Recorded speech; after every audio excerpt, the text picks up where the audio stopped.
नमस्कार दोस्तों, स्वागत है आपका एक बार फिर से हमारे इस चैनल समग्र ज्ञान पर। दोस्तों, अगर आप अपने जीवन में कुछ नया सीखने की चाह रखते हैं तो चैनल को सब्सक्राइब जरूर कर ले।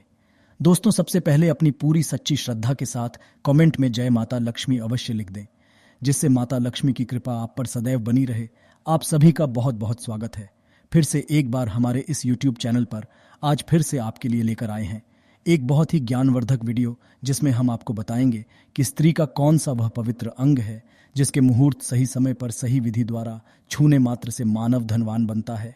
मानव को अचानक अपार धन प्राप्ति के योग बन जाएंगे, यानी कि गरीबी उस मानव के जीवन से कोसों दूर चली जाएगी और जीवन में सुख समृद्धि और अमीरी आएगी।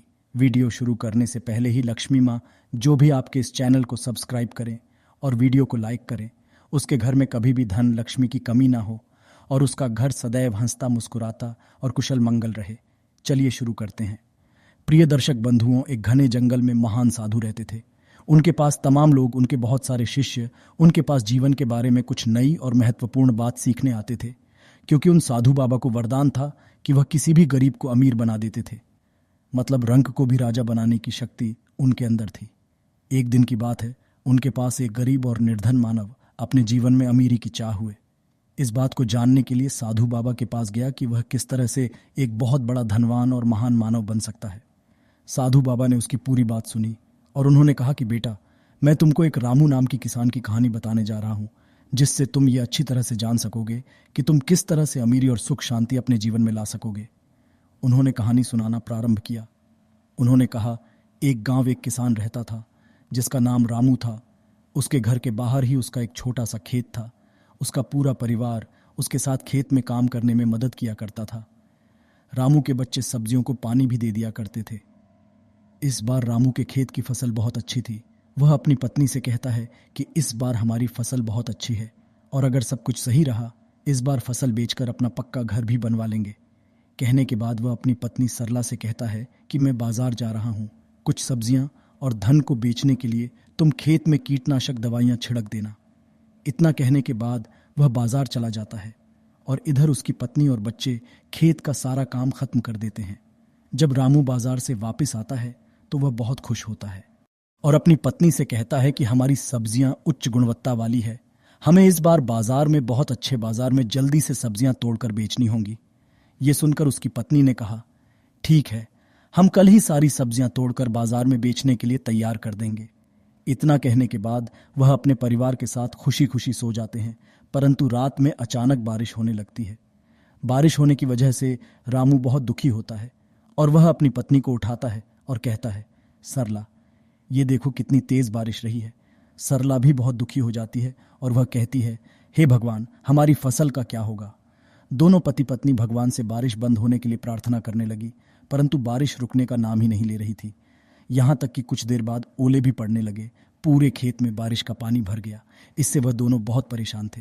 रामू ने कहा, सरला, बारिश का पानी बढ़ता जा रहा है। धीरे धीरे ये पानी हमारे घर में भी भरने लगे और हवा की वजह से हमारे घर का छप्पर भी टूटने लगा है। दोनों बहुत परेशान थे। किसी को कुछ समझ नहीं आ रहा था कि ऐसी परेशानी में उन्हें क्या करना चाहिए। सरला ने अपने दोनों बच्चों को उठाया और अपने पति के साथ किसी सुरक्षित स्थान पर जाने का फैसला किया।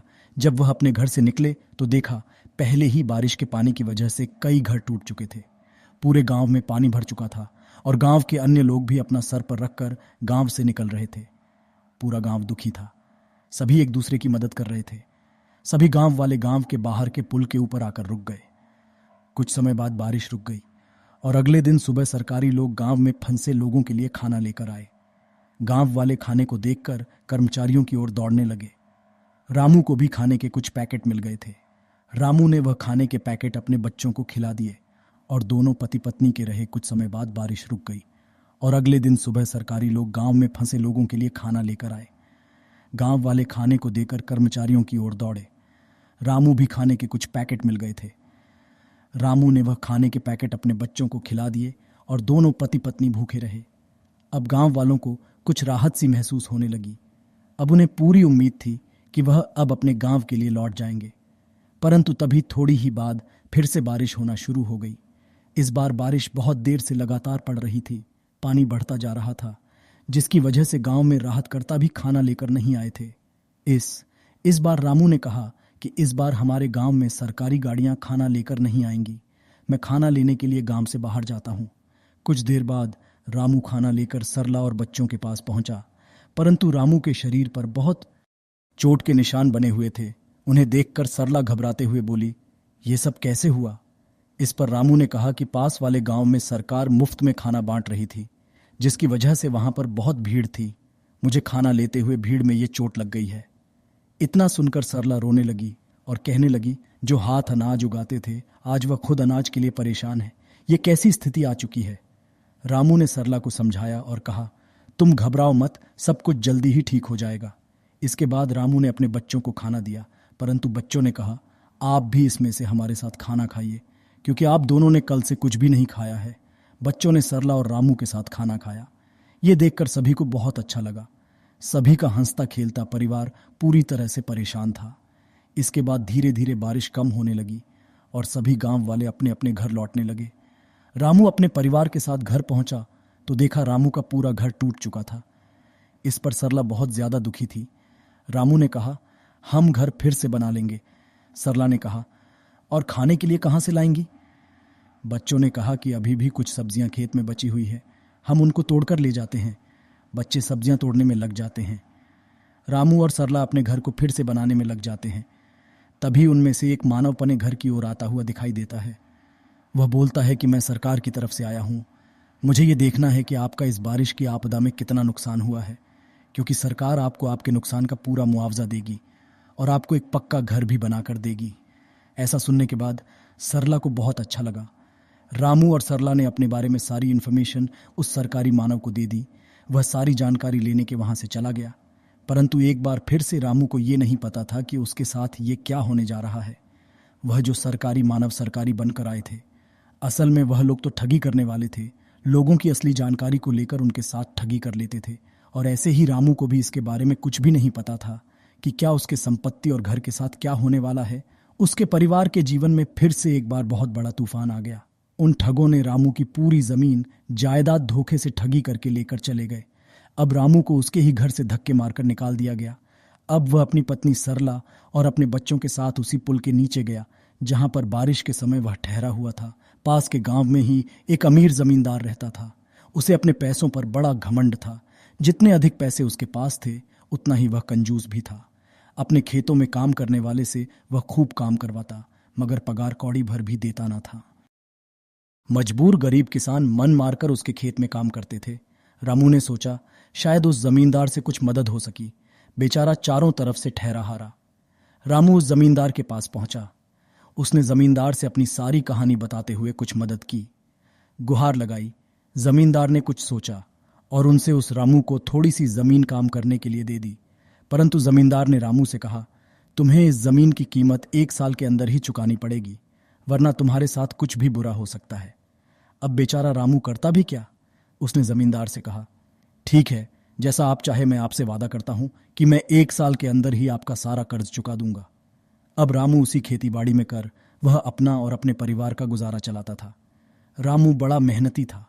दिन भर अपने खेत में काम करता और अपनी मेहनत के दम पर इतनी फसल प्राप्त कर लेता कि अपने परिवार के लिए 2 मानव की रोटी जुटा लेता सकता था।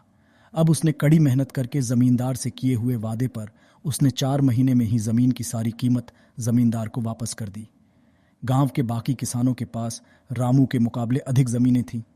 वे रामू की मेहनत देखकर हैरान होते थे कि कैसे इतनी सी जमीन से वह इतनी फसल उगा लेता है।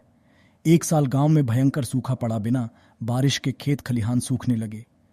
गरीब किसानों के पास सिंचाई की कोई व्यवस्था ना थी। वे सिंचाई के लिए बारिश पर ही निर्भर थे, इसलिए उनकी सारी फसल बर्बाद हो गई। रामू के साथ भी यही हुआ और अपने छोटे से खेत में वह किसी तरह अपने परिवार का पालन पोषण कर रहा था। अब उसके सामने भुखमरी की नौबत आ गई। मजबूरी के कारण वह दोबारा गांव के जमींदार के पास कर्ज गया। जमींदार कंजूस तो था ही। उसने सोचा कि शायद यदि उसने रामू को पैसे दिए तो ये लौटा तो पाएगा नहीं, इसलिए उसे अपने खेत में काम पर लगा लेता हूँ। मेहनती तो है ही ये और मजबूर भी है, कम पैसों में दुगनी मेहनत करवाऊंगा। उसने रामू से कहा, देख रामू, मैं तुझे कर्ज तो नहीं दे सकता, परंतु तेरी इतनी मदद कर सकता हूं कि तुझे अपने खेत में काम पर रख लूं। तुझे महीने में 1000 रुपए दे दिया करूंगा, पर मालिक दूसरे किसान तो 2000 पाते हैं। रामू, ऐसा बोला करना है तो कर, वरना मेरे पास किसानों की कमी नहीं है। जमींदार ऐसा बोला। मजबूर रामू क्या करता। हामी भरकर घर लौट आया। अगले दिन से जमींदार के खेत में काम करने लगा। मेहनती तो वह था ही, वह खूब मेहनत और लगन से काम करता। उसने 4 महीने का काम 2 महीने में ही कर दिया। ये देखकर जमींदार बहुत खुश हुआ, परंतु इसके मन में मक्कारी जाग उठी। उसने सोचा कि 4 महीने का काम तो इसने 2 ही महीने में कर दिया, क्यों ना इसे काम से निकाल दूं, इससे मेरे तो 2 महीने के पैसे बच जाएंगे। उसने रामू को बुलाया और उसके 2 महीने के पैसे देकर कहा, रामू ये ले तेरे पैसे, कल से मत आना, अब मुझे तेरी जरूरत नहीं है। ये सुनकर रामू परेशान हो गया। बड़ी मुश्किल से उसका घर चल रहा था। अब अपने परिवार का भरण पोषण कैसे करेगा। वह जमीन के सामने गिड़गिड़ाने लगा कि उसे काम से ना निकाले, परंतु जमींदार ने उसकी एक ना सुनी और उसे काम से निकाल दिया। रामू आंखों में आंसू लेकर घर लौटा। चिंता से रात भर उसे नींद नहीं आई। सुबह उठकर उसने फैसला किया कि वह फिर से जमींदार के पास जाएगा और उनसे विनती करेगा कि उसे काम पर रख ले। वह जमींदार के घर के सामने जाकर बैठ गया। सुबह उठकर जब जमींदार अपने घर के बाहर निकला तो रामू को के सामने बैठा हुआ देखा। उसने रामू से पूछा, क्या हुआ रामू, क्यों आया है। रामू जमींदार के पैरों पर गिर पड़ा और गिड़गिड़ाते हुए बोला, मुझ पर दया कीजिए मालिक, मुझे काम पर रख लीजिए, मेरा परिवार भूखा मर जाएगा। प्रिय दर्शक बंधुओं, आगे की कहानी जानने से पहले हे लक्ष्मी माँ, जो भी हमारे इस चैनल को सब्सक्राइब करें और वीडियो को लाइक करें, उसके घर में कभी भी धन लक्ष्मी की कमी ना हो और उसका परिवार सदैव हंसता मुस्कुराता कुशल मंगल रहे। अब जब रामू जमींदार के पैरों पर गिर पड़ा और गिड़गिड़ाते हुए बोला, मुझ पर दया कीजिए मालिक, मुझे काम पर रख लीजिए, मेरा परिवार भूखा मर जाएगा। जमींदार ने उसकी एक न सुनी और उसे धक्के मार के वहां से निकाल दिया। रामू उस समय तो वहां से चला गया, परंतु अगली सुबह फिर जमींदार के घर के सामने जाकर बैठ गया। जमींदार ने उसे फिर बुरा भला कहा और कहकर भगा दिया। अब से रोज यही क्रम चलने लगा। रोज जमींदार के घर के सामने बैठकर जाता और जमींदार उसे भगा देता। पूरे गांव में इस बात की चर्चा होने लगी। सब जमींदार को भला बुरा कहने लगे। तंग आकर जमींदार ने सोचा कि क्यों ना कुछ दिन परिवार सहित दूसरे गांव चला जाऊं। मुझे घर पर ना देखकर रामू यहां आना भी बंद कर देगा। अगले दिन वह परिवार सहित दूसरे गांव अपने रिश्तेदार के घर चला गया। अब इधर रामू भी समझ चुका था कि उसकी मदद अब करने वाला नहीं है, उसे खुद ही कुछ करना पड़ेगा। अब उसने कुछ छोटे किसानों के साथ अपनी जमीन पर काम करना शुरू किया। उसने सूखी लकड़ियां और पेड़ इकट्ठा करके बेचने का काम भी शुरू कर दिया। रामू और उसकी पत्नी दोनों दिन भर मेहनत कर करके शाम को ही मुश्किल अपने के लिए खाना जुटा पाते थे। दोनों सुबह से खेतों में मजदूरी करते, सूखी लकड़ियां और पत्ते इकट्ठा करके बेचते, तब वहीं जाकर दोनों का गुजारा हो पाता। फिर भी पत्नी अपने जीवन से संतुष्ट थी, परंतु रामू को ये बात हमेशा थी कि उसे अपने दोस्तों और रिश्तेदारों का जीवन देखकर बहुत बुरा लगता था। वे आराम से जीवन गुजार रहे थे। एक दिन की बात है, अचानक से रामू की माँ, जो कि उसके बड़े भाई श्यामू के घर में रहती थी, वह रामू के घर में आती आ रही थी। परंतु ये बात रामू को बिल्कुल भी नहीं पता थी कि उसकी माँ उसके घर आ रही है। रामू की माँ जंगल की पैदल पैदल अपने बेटे रामू से मिलने के लिए उसके घर आ रही थी, परंतु रास्ते में कुछ ठग मतलब की चोर मिल जाते हैं।